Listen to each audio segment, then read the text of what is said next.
Hello everyone, in this video we are going to discuss another chapter, that is the elements of geometry. Before going to know what are the elements of geometry, let us understand the word geometry. What is the meaning of geometry? Geometry is derived from two Greek words. One is geo, which means earth, and the second one is metrin, means measure. The meaning of geometry is measuring earth. By knowingly or unknowingly, we are using geometry in our daily life. Here I am giving some applications of geometry in paintings, in handicrafts, floor designs, agriculture field, construction field. We are using geometry. So in construction field, to construct a bridge, a building or a temple, we are using geometry. To understand how the geometry is involved in these constructions, we have to know the basic elements of geometry. Further, let us consider a cuboid, and we know that cuboid has three dimensions, namely length, breadth and height. If it loses one dimension, that is height, then we will get a rectangle, and we know that rectangle has two dimensions. If the cuboid further loses another dimension, that is breadth, then we will get a line segment, and we know that the line segment has only one dimension.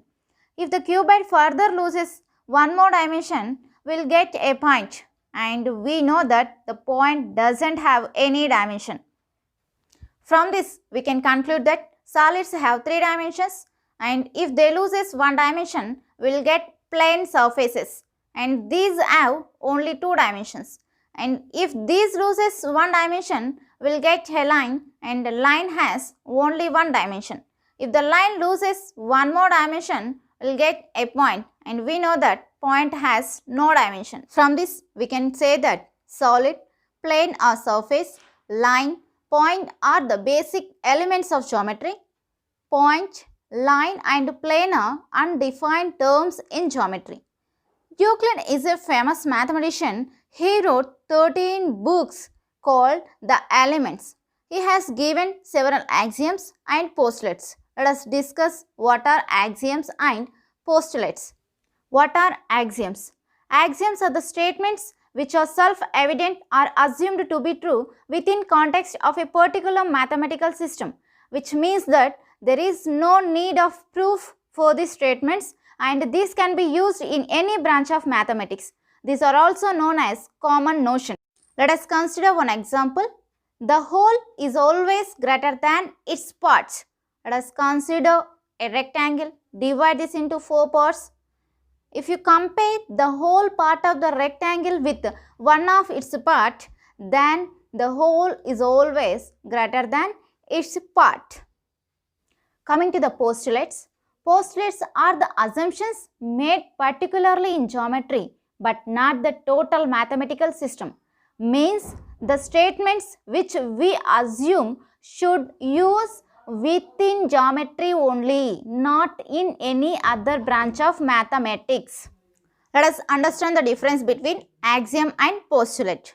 Axioms are the assumptions made in any branch of mathematics like algebra, geometry, statistics, and postulates are the assumptions made particularly in geometry, not in any other mathematical context. Let us discuss some of Euclid's axioms. In that, first one is things which are equal to the same things are equal to one another. Let us consider one example. X is equals to y, x is equals to z. According to this statement, x is equals to y as well as z means y is equals to z. Coming to the second axiom, if equals are added to equals, the wholes are also equal. Let us consider one example. X is equals to y and a is equals to b. According to the statement, x plus a should be equals to y plus b. Let us discuss another Euclid's axiom. If equals are subtracted from equals, the remainders are also equal. Example, p equals to r and x is equals to y. According to the statement, p minus x should be equals to r minus y. Let us discuss Euclid's 5 postulates. Postulate 1. There is a unique line that passes through the given two distinct points.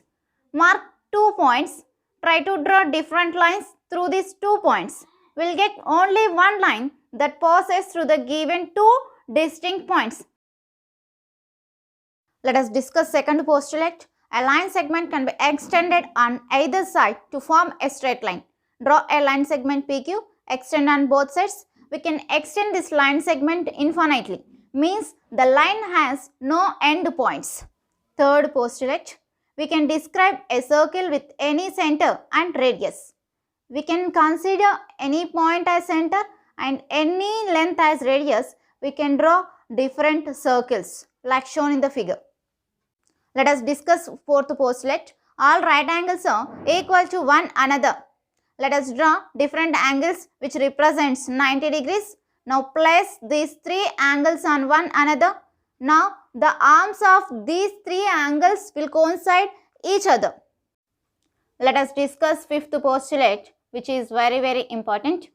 If a straight line is falling on two straight lines, makes the interior angles on the same side of it taken together is less than two right angles, then the two straight lines, if produced infinitely, meet on that side on which the sum of the angles is less than two right angles. Let us understand this postulate through an example.